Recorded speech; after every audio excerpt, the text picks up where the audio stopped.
Okay, so there we are. So here is, our little summary. It's the fourth Wednesday of each month from 8:30 to 9:15. We do have a website that folks can plug into, and I started to create issue pages where folks can, if they're working on a certain issue, then you can actually blog directly onto the website and then share it with folks. And it's also a way to plug in people who are not on Facebook. And then, oh yeah, that's a good idea. Yeah.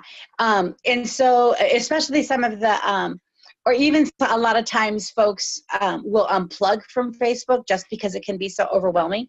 So this gives them an opportunity to like visit the one thing that they're interested in or check a calendar without having to like get sucked into the stream of craziness. So, yes, right? we're going to be, I was supposed to be doing it this month, but I got kind of busy, but we are also going to do a website. So for the same reason, because there are some people who don't want to do Facebook, and so where can they find you? So Right. yeah, I think great. Okay, so let me know if you need help, or we can link. I mean, we can definitely add a link on our page too, so that way, if folks want to plug into your area, they can. Our goal is to try to connect as many folks as possible. Right, yeah, and I will, and I definitely, yes, for sure. Okay, so our agenda is we're just trying to keep it real simple. So we're going to go through really quickly our community agreements that some folks kind of helped piece together from different places, and everyone kind of thought this was pretty comprehensive. We'll go through the 10-minute teach-in, so you'll tell us about what Rise and Resist is about, what made you start it, all that stuff. Check in on any events that happened last month. And then we'll do upcoming announcements and any closing call to action. And that will be back, if anybody's got something going on, we can ask folks to take action. So here are our community agreements. And one of the things, as we build a broader coalition, we want to emphasize that we might not always agree on every issue, on every strategy, on every position. And so, and we're coming from a different place. Many of us have completely different life stories, have completely different narratives, personal narratives that really speak to us on identity or no identity or whatever. And it's important for us to sort of keep perspective for ourselves.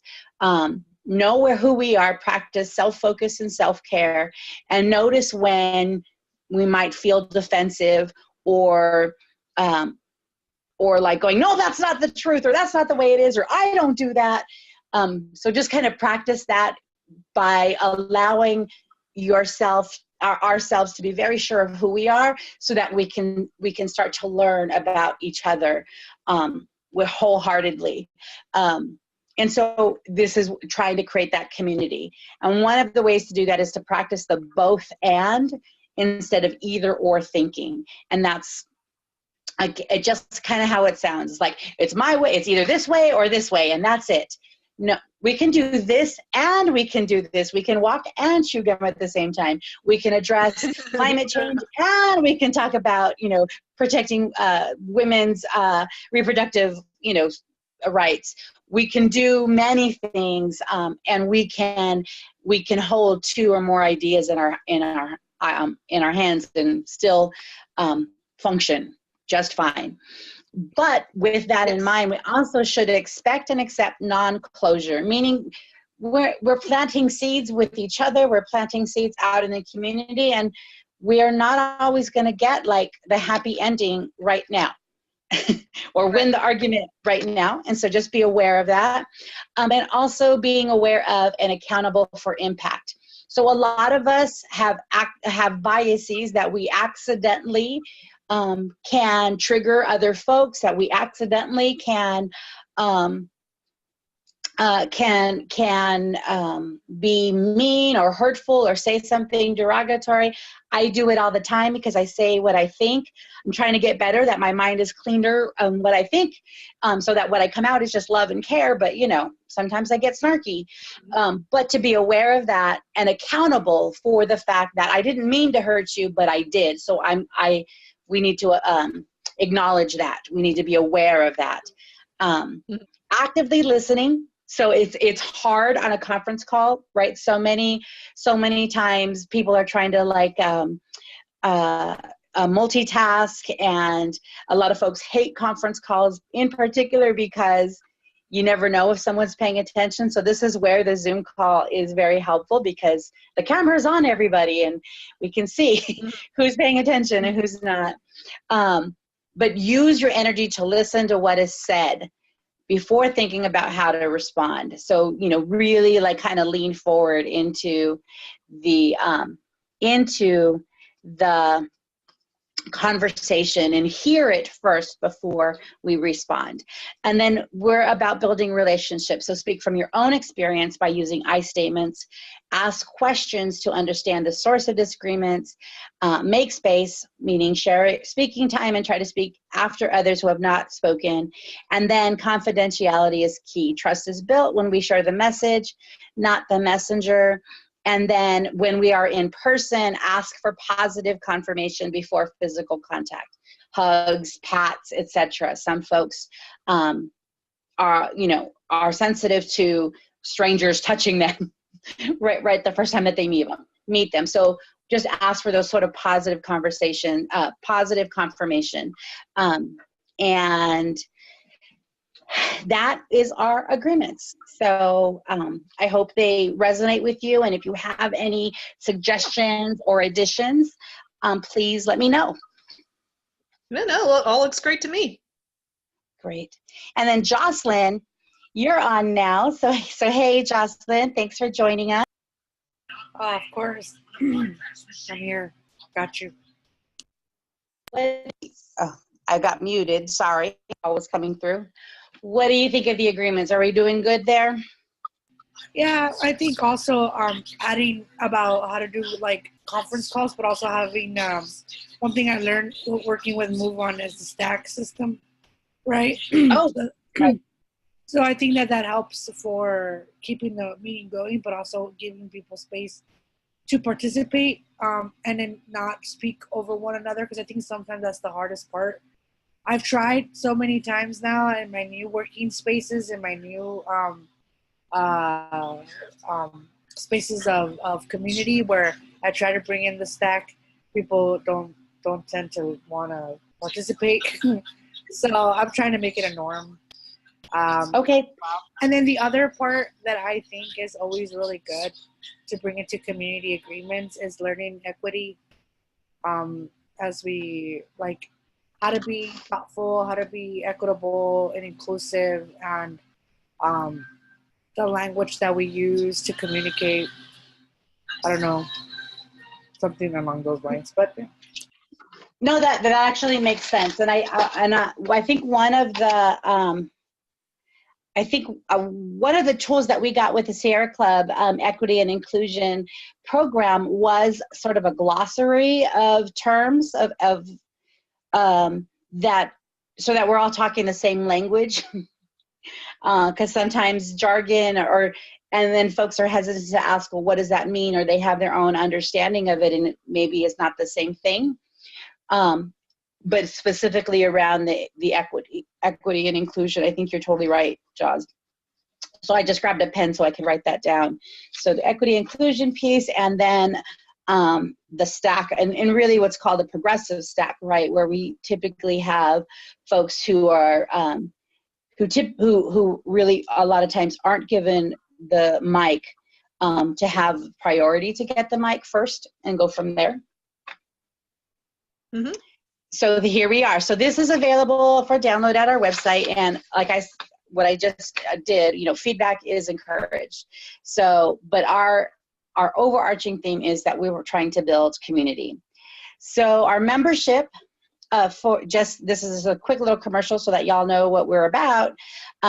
We help sustain the organizational work in a cooperative model, so a co-op, sharing resources and tools in order to maximize our combined impact and towards that's very wonky, but it's what we're trying to do in terms of making this Zoom conference call line available. So the Progressive Alliance is paying for it on the monthly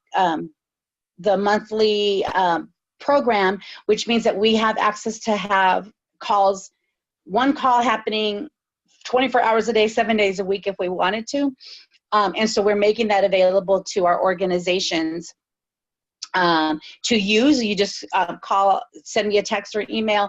We can get you on the schedule. I'll just log on to get the call started and then make the host the host. But you can use our line and set your own, have your own meetings if you need to, especially for planning or for executive board or for those times where nobody can just make it out to a physical meeting. Okay. Yeah, and then we also have a Nation Builder account where we, the social media integration is not as good as it used to be because Facebook has put a firewall on their events. So you used to be able to add folks to your Nation from Facebook events if they RSVP'd or liked your page, but can't do that so much anymore. But you still can do event scheduling and planning. You can do ticketing, you can do RSVPs for events, and you can do an automatic email confirmation that gets sent out when you create events. So that's available also for our members, as well as an expo space when we do hold events in the winter. We don't have a spring one planned yet, and then in the fall. So the winter one has been for the last couple of years now been the Women's March.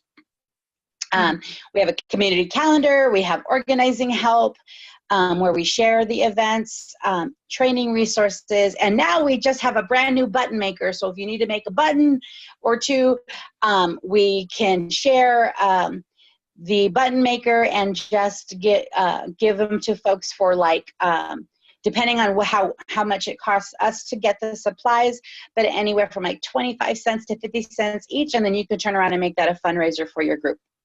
Yeah, very cool. Right? All right.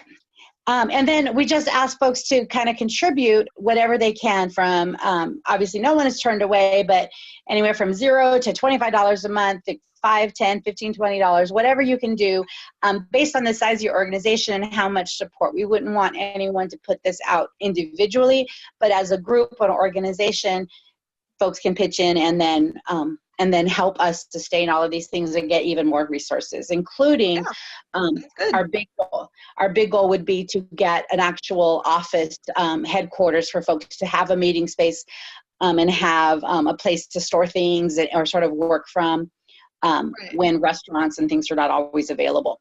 Right. Okay. So we did have an organizing teach-in from the Inland Empire DSA in February and in Sierra Club in January, and today we are doing the Rise and Resist group from the Upland area, and also sort of kind of going. Oh, well, we're really so Rise and Resist, California District 31. We started as an indivisible group. Okay. So that's why we're based on it's Pete Aguilar's congressional district. So so that's how we came together. We had our founding member, Steve Darmore, brought everybody together, and then I've kind of taken over since then. And so, we're kind of just a group of foot soldiers who are looking for a cause. So if anybody is interested in coming to our group and talking to us, we would be more than happy to listen and to lend a hand where we can help. In the past, we were working really hard on volunteering for campaigns that needed it. Like we volunteered for Pete Aguilar's campaign. We did some for Julia Peacock in 42, and we did James Ramos. And then we also branched out to the local levels, like Ermelinda Osuna for Upland City Council, and John Gallegos. Coronado from Rancho. Yeah. Rancho. We had members, pound the pavement for him. And so, ever since the midterms were over, we're kind of like, yeah, we don't know what we're doing. So like I said, I would be really happy to connect with anybody. We are, we're progressive minded, but we listen to all viewpoints, like you were saying with your presentation. Anybody who is a Democrat or a progressive or of that nature, we welcome them to come and just put us to work. So yeah, you can contact us. Our email is riseresist31@gmail.com.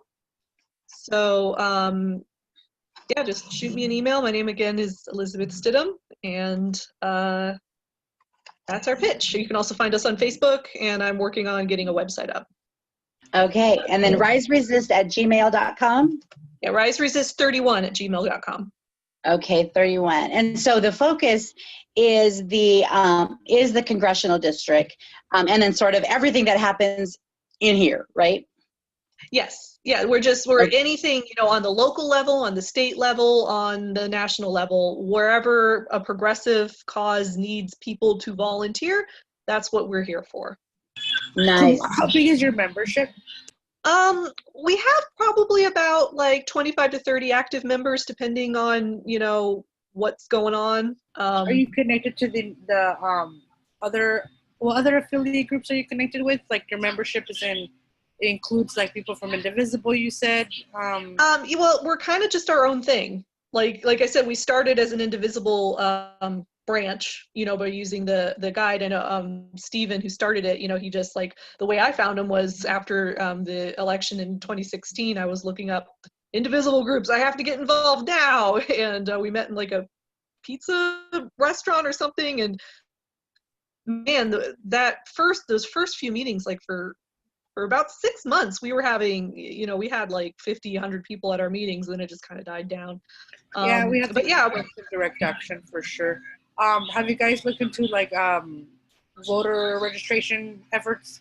Yeah, we did some of that. We would go around to businesses and set up booths for voter registration. We went to Hamburger Mary's one night. That was fun. Nice. 4-Color Fantasy, the comic book store. We did a little booth there for voter registration. So yeah, we're just kind of making it up as we go along. No, I think it's great. What it is having civic engagement at whatever, at sort of that entry level, right? Yes. And then, but actually doing the work that means something in terms of helping local candidates, canvassing, I'm sure, then that involves canvassing, involves phone making, so direct voter contact. Yes. Yeah, no, we did a lot of that. We have certain members of our group who are more comfortable making phone calls. And so I personally prefer the door-to-door canvassing. So that's where I put my efforts in. And so as a group, we kind of, and because we're District 31, so that means, we've got Rancho, we've got Redlands, we've got Upland, Fontana, just all the way the congressional districts go. So we have a pretty wide geographic area, I'd say. And so, we have some members who, want to do more in their local community. So we just all get together and just try to brainstorm and, I heard that James Ramos needs people to make calls. Okay, I'll do that. And then I'm going to go knock on doors for Merlindo Osuna. And, just trying to keep abreast of what needs to be done and help out. So nice. Well, any last call to action that we could help you with if something that you're working on right now? I wanted to say we meet the third Saturday of every month at 10 o'clock in Rancho. I can give the address for anybody who's interested, or you can shoot me an email at riseresist31@gmail.com. We also have a newsletter, so if you're interested, I can add anybody to the newsletter to receive. We're not meeting the third Saturday of this month because of the Easter weekend, so we're actually meeting this week on the 27th. Okay. Yeah. So anybody wants to come, you're more than welcome. And yeah. Okay, cool. So I created a little information page based on the stuff that we talked about right now. So I hope you see it. Let me know if there's anything that we need to fix or correct or add. And Nope, looks good. all right. So this is exciting. Thank you, Elizabeth, for jumping on and sharing what your group has been doing. And if we had something like this in every city, we would start to, or every neighborhood, we would really start to see the difference in our local representation and our state level, and honestly that we could even push our national conversation, especially when we're looking at a congressional district like District 31. Yes. So because we are progressives, the question that I have for you all, you probably would be able to speak for the whole group, but how do y'all feel about, Medicare for all? Oh yeah, well, I mean, like I said, I can't speak for the whole group, but I'm for Medicare for all. I mean, I think I'm, well, I won't speak for everybody, but like I said, we are welcoming to people who want to be more to the center, but we're really more of a progressive group, if that makes sense. Okay. So just to give you a little heads up, and maybe a call to action for you, there was an event this last weekend with the Redlands Area Democratic Club where Congressman Aguilar spoke. And he was specifically asked if Medicare for all came to the floor, would he vote on it? And I believe his answer was, I don't speak in hypotheticals. And so, well, but would you, if it came to the floor, what would happen? And he's like, it's never coming to the floor. So. Oh my, okay. Yeah. Well, I'd like to say I'm surprised, but I'm not. Right. And we have the same issue with our congresswoman here in CD 35, which is Norma Torres. Again, last summer, in a Fontana Democratic Club meeting, she specifically said, I would never support the Affordable Care Act. We just need to strengthen, protect and strengthen the Affordable Care Act. Yeah, so she is actually on the Rules Committee, and so she is a target for lobbying and for conversation from the National Nurses United. So there's actually going to be an event this Friday at her office in Ontario. Okay. And I can send you that info. And it actually is going to be kind of a low-key lobbying visit, but I think it also would be fun to have constituents and area folks supportive of Medicare for all kind of outside her office too, so she understands where the tide is going, and how do we get her on board as a working person herself, she was a 911 operator. It was only because she was with a public organization that she had good coverage, right. And now as a congresswoman. And so shouldn't everyone have that kind of thing without it costing an arm and a leg? So yeah, I mean, right? Yeah, I'm 100% with you. So. So then so that's happening for sure. And then I did want to share, just so that you can see how, and then other folks too, because I haven't done a good job of sharing this. Share our website so folks can see what we're talking about when we say we have a community calendar. So our website is ieprogressivealliance.com, and I will share this page. Let's see.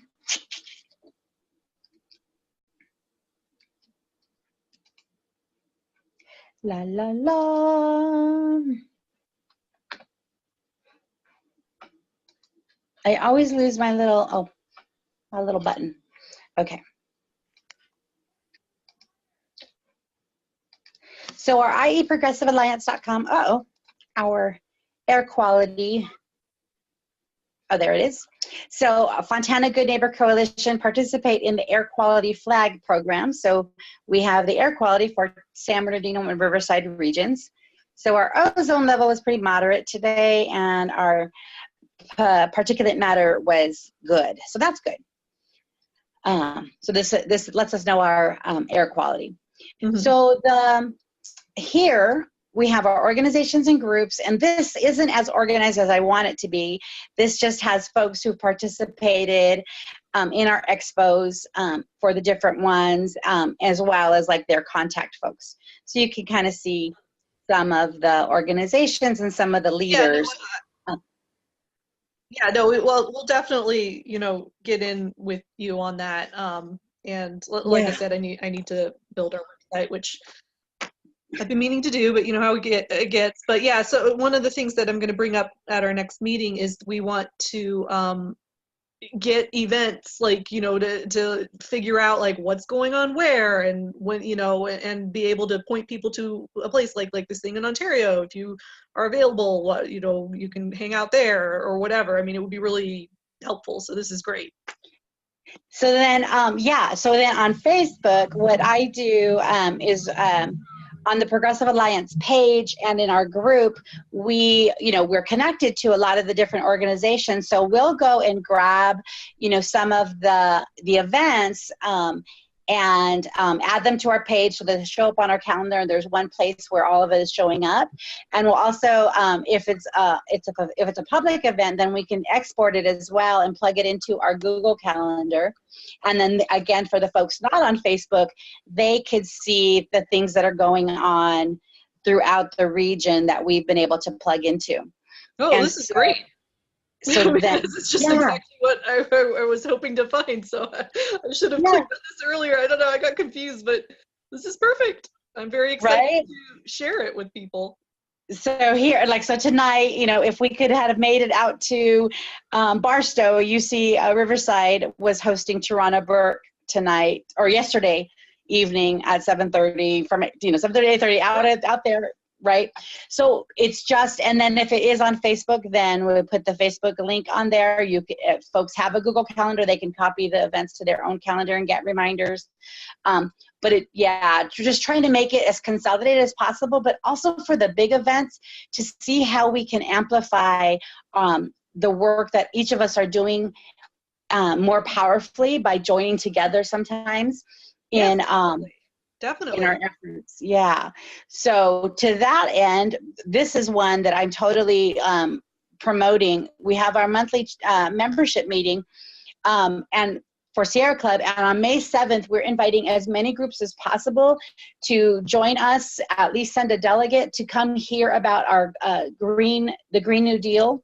We're doing a town hall through the Sunrise Movement, which is youth-led. So we really are inviting youth to come and speak and help us lead the conversation of what it's going to take to transform pretty much our whole society to handle and address what we need to do to, in the next 12 years.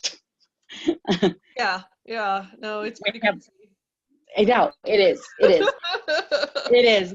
And but I always go off of what Mark Ruffalo says, which is if you're feeling overwhelmed or hopeless or super angry or super super sad, then you're not doing enough. So when you fill yourself up with my laptop's going dead. When you fill yourself up with positive, what we want to create, then you don't have time to be hopeless or, or discouraged.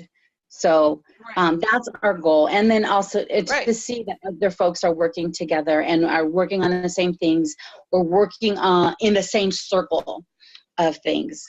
So, So then if we go back to our agenda, we will see that we have talked about, all of the different components. We got to hear from your organization. And do you have anything? You announced your meeting. We shared the calendar. And I would say one of the ideas behind us having a community was to not feel alone, to feel connected to a bigger and broader movement. in whatever way folks want to do it. We don't have to convince folks to see it our way, do it our way. There's only one way. There is so much work to be done that there is enough space for folks to do what feels right to them, what moves them to actually, change whether they turn off the television or come home early from work or get up early in the morning to do something, send an email, make a phone call, show up to a rally or show up to some meeting. We have to let folks do that, and make it easy for folks to do that. And so I would say the closing call to action for everyone out there who will be watching this through the next month is go to a meeting with a group that you've never been before, and just say hi in person, shake some hands after you made it clear that you confirming, can I touch you? Can we shake hands? It feels awkward at first, but I think we have to change societal norms, because we're seeing that we're doing damage sometimes to folks when we just force these norms that aren't necessarily always safe for vulnerable folks. But say hi, wave, definitely, and share what you're doing and hear what other folks are doing so that you can get inspired by what there's a book called The Blessed Unrest, in that there are small groups throughout the world who are organizing in ways that we've never done before to make positive change in the world. And so to feel that is amazing. Do you have a favorite quote or anything? I didn't ask you to do that, but is there something that motivates you No. Oh gosh, I don't know, like not off the top of my head, but I mean, not a quote exactly, but like one of and I've spoken to several people, I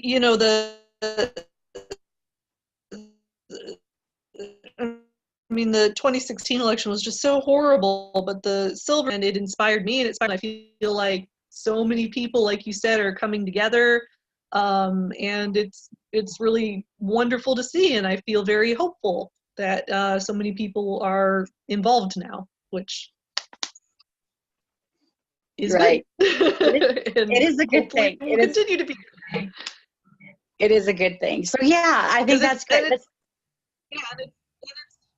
for life too. Like like once you've been woken up, there's no going back to sleep. Like you realize, like, oh gosh, you have to fight all the time. Like it's gonna be, because the alternatives are just too grim to think about. So you got to get in there and keep it going.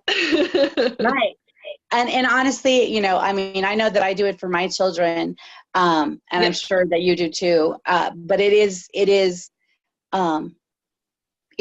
sort of like planting trees, right? Like you plant trees for future generations to enjoy the shade, and we have a lot to prepare for, and fix before those other generations can have the kind of quality of life that we've enjoyed, or and even better. At this point, we're not. That's not guaranteed. No, there is a lot to be done. And I mean, that is a big motivation for me. I mean, it always kind of sounds cliched, but I've got 2 kids. I want them to have a nice life with, with the way things are going, it doesn't seem like it's going to be that nice. So we definitely have to keep it up and try to make things better for the future. Awesome. Well, thanks again, Elizabeth. And I hope you'll plug in next month and we hear from another organization, and definitely let's talk more about how to get your organization, some of the tools that we've been using that we can make available to you. I can do very simple websites, so I can, offer some technical assistance. Whatever else, how we can support each other, that's our goal. And we do have a small membership that helps us sustain this. So we can't afford to pay anybody, but at least it doesn't cost us all a whole bunch of money to run some of these Right. things. All right. Yeah, no, and I'll bring that up next week. So, yes. All right. Excellent. Great. Well, thanks everyone again. Thank All you, right. Elizabeth. Well, then, You have a I will talk to you soon. okay. That sounds great. Thank you so much. You Have a too. good night. Bye, everyone. Bye. Bye. Bye. Bye.